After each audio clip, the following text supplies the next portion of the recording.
So has finally come, my dear ladies and gentlemen. I've been waiting patiently ever since my birthday. My sister finally decided to give me something. She gave me, she had a $50 Amazon gift card. And guess what I got?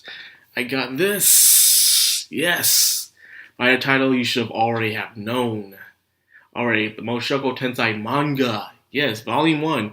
I actually have 5 volumes right now. She was only able to get me 5 volumes so far. There's still 3 volumes out there, and volume 9 is still on the way of being made, but yet not officially translated yet. So I can't wait for that. So all I only have is volume 1.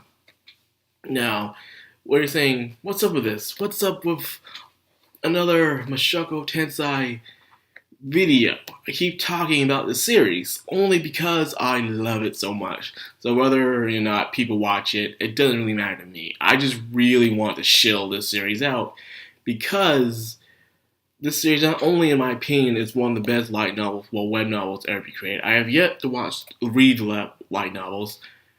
It is the best isekai. This was during a time where I had no faith in isekai no more. I was dead tired until I read the series, and I'm like, this saved me. This restored my faith into isekai. It really has. And I had to get it. The manga is the thing that got me into it. But then when I got up to date on the manga, I'm like, I need more. So I decided to go read the web novels, because light novels have yet to come to America. So even though I am completely up to date on the manga, like chapter 51, why would I review the manga? Because the manga is licensed by 7 Seas and 7 Seas Entertainment, and they do the official translations. So no matter what you read online, whether it's Kiss manga or manga decks, those are only fan translations. They're not official. This right here is an official translation of the manga. Now, this video is made for me to compare this to the web novels, which got me completely hooked on the series in the first place. The web novels is the raw. It is the writer's original thoughts of how he played out the series. Now, this is volume 1.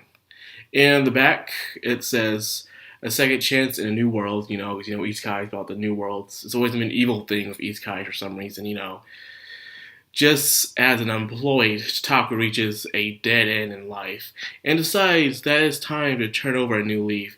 He gets hit by a truck and dies. Shockingly, he finds himself reborn as an infant's body in a strange new world of swords and magic. His new identity is Rudius Greyrats, but he still retains the memories of his previous life and follows Rudius from infancy to adulthood, as he makes his use of his past experience to forge ahead in this new world as a true prodigy, gifted with maturity beyond his years and a natural born talent for magic. Can Rudius redeem himself in this wondrous yet dangerous land? As you see, he has Selfie, his childhood friend, on the back. Now, how am I reviewing this manga? First, let's talk about the pasting. A lot of things people like to do is, say you're watching the anime, then you have the manga readers saying, this didn't happen in the manga. Then, when you go read the manga, you'll have novel readers saying, this didn't happen in the novel. So it's that and that. So this is how you start off. You have the bottom, the anime watchers. There's no anime about this yet. But you have the anime watchers. Then you have the manga readers. Then you have the novel readers, the ones that read every nook and cranny of detail. And I was reading the manga on Kiss Manga, which I usually do. It has nearly 5 million favorites, so it's doing fine, really fine for a niche title, because not a lot of people talk about it. And when you do talk about it, people do talk to you about it, they say it's probably one of the best things they have ever read.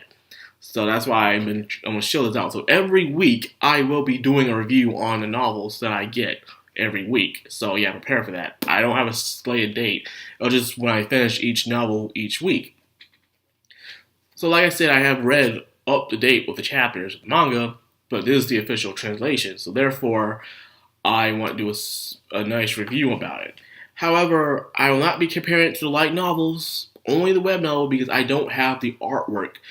I have seen the artwork in the light novels through online, but however, I want to hold it in my hands, then compare it for you guys. So until then, I'm just going to go based off the web novels only, because that's what I've only read so far. That's only to be fair.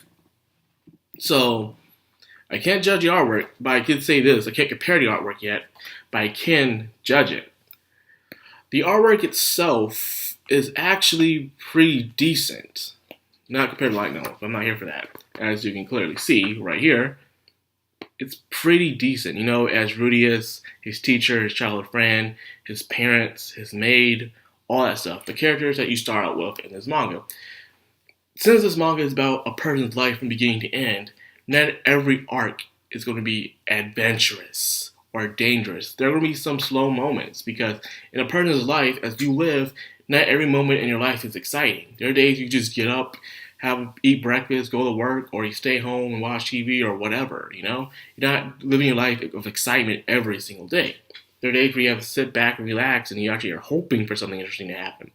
So, of course, this being adapted from the web novels, of course they're going to have to cut corners. They have to, because you can't adapt everything. The mangaka person, the art, which is Fujikawa Yuka, who created the art of this, and is the mangaka, he himself said that he had to do his best. But however, he is working with the original writer of the series as well. So it's not like he's doing everything on his own will, like, haha, I'm going to do this, I'm going to do that. No. The original writer themselves is actually working with them on the series. So whatever is being put in or added on is being the approval of the original writer. So anyways, with the pacing of the story, yes, there are things they cut out. Because in the original series, the story goes by perspectives. It not just goes by just Rudius, the MC's perspective, but also everyone in his house. It goes by perspective of his father, of his mother, of his maid. Even as his childhood friend's father also has perspective within the story. However, it starts off with him just only going through the perspective of Rudius Grey Rat. This is a way you could consider to be a prototype of it. You know, nothing really happens. He gets hit by a truck. He is reborn into the new world. And a lot of people like questioning, how does that happen? Just because he gets hit by a truck, how does that happen? There's actually an explanation for that. But however, that won't be explained until like the very last volume of the series, unfortunately, which really sucks, but it holds on to the mysterious question of how, because he does questions how does he get summoned here in the first place, and he does try to find the answers to that. But anyways, the pacing, in my opinion, is not so bad. It really isn't.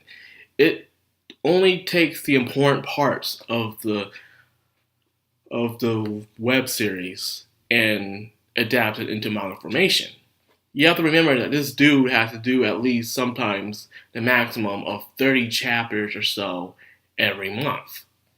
So he can't write everything in such fine, crisp detail as the light novels can. And I know only have to do a few pages of artwork here and there, where this dude has to do pages upon pages of artwork every month. So you have to understand that the artwork is not going to be on the par with the light novel series, which is understandable.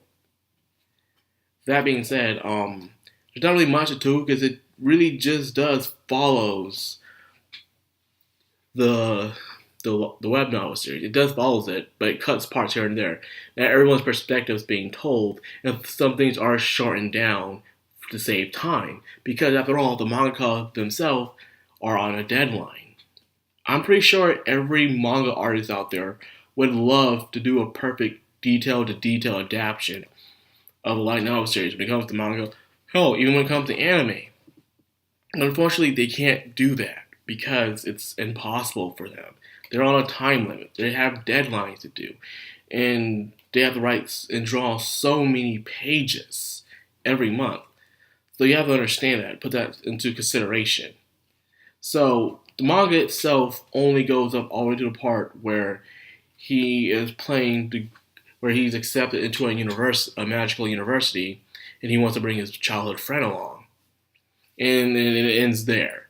So it adapts mostly of the first volume of the web series, mostly of it, not all of it, because it ends there a little while. So I'm seeing they're cutting some parts off here and there. And then after you read the manga, there's actually the original writer themselves actually allows side content, not just gags or stuff like that or bonus stories, but actually side content of perspectives of the other characters. In this volume, you get to see the perspective of his childhood friend's father and how he's concerned for his daughter. You know, he's happy that his daughter has been saved and smiling again, but however, she is not listening to them anymore. Because to her, the person that saved her is her friend Rudius, so she'll listen to anything that Rudius say because he is her savior. So since her parents failed to save her. Speaking of Selfie, in the web novels and even in the manga fans translation, the way they spell her name, at the very end you have a Y, or what they call her Selfie. You have a Y. It's in the web novels. It's even in French fan translations. I don't know about the light novels because I didn't read them yet. But in here, for some reason, it's as an IE at the end. I'm like, why? Having two Y's in her nickname was cute. It was adorable. So that being happened, it was like, but it's just a little part. So in my opinion, it did a pretty good job adapting mostly of the first volume. Of course, they had to cut corners, they had to take some things out, but it was good nonetheless. The artwork was good, and telling the struggle that the main character has to do with his past life and how he's trying to move forward as a better person does show and really is well executed. And I do say so by picture formation better than the web novels. Probably the light novels. I don't know, I have to get my hands on it first, which the first light novel doesn't come out until May. You know, the series was actually done back in 2014. The series didn't come out until May. It's almost March. So I have 2 more months. 2 more months, man. And hopefully they'll be doing a release where it's every month they're releasing a new light novel. Hopefully they do that. God, I hope they do that, because I need more Mushoku Tensei. And speaking of Mushoku Tensei, before I was going to start watching this anime called W's, a very guilty pleasure of mine, because it's a sequel to an anime that was also guilty pleasure of mine called Handshakers, which I was watching in the winter of 2016/17, but however, I started to watch it again in dub, which is the dub's not so bad. But I was watching it. It was something I had to pick on because I didn't know anything about Mushoku Tensei. But as I was watching Handshakers, I actually saw an ad for the light novel of Mushoku Tensei, Volume 11, which I believe is the little sister arc, where his sisters come to live with him. He tries to get along with them and catch up on old time, for they've been separated for years and stuff. So yes, I was shocked. I was like, oh, I am glad I watched Handshakers again. Because I know a lot of people don't like this anime, but I myself kind of enjoy it. It's my guilty pleasure. One of my many guilty pleasures. I like to watch an anime. And I was so shocked to see Mushoku Tensei ad there in that anime. I'm like, holy crap, it's Mushoku Tensei. No, it's Handshakers episode 5 is where you see it at. So if you want to see what I'm talking about, you look at the building where they're playing the card game, you'll see pictures of volume 11 there as an ad. So technically, Mushoku Tensei has already been in an anime, but it doesn't have an anime for itself yet. I'm like, oh, just let this be an anime already. Please, let this be an anime already. Oh, God. Please, someone animate this. I don't even care if it's well adapted anymore. I just want to see it animated. Please. People deserve to know about this series. It's a crime how so little people know about this series, and more people need to know more about it. Anyways, after this video, I hope you guys enjoyed it. I will be doing more Mushoku Tensei book reviews and other stuff like that, because I really want to show the hell out of this. This is my favorite series, for God's sakes. I feel like it's my mission, my duty, to talk about it any chance I get. So yeah, if you like this video, you love the Mad Crown, and you like to see more of his content, like, comment, subscribe, and of course, hit that bell icon so you get notified. Macron Anime, signing out.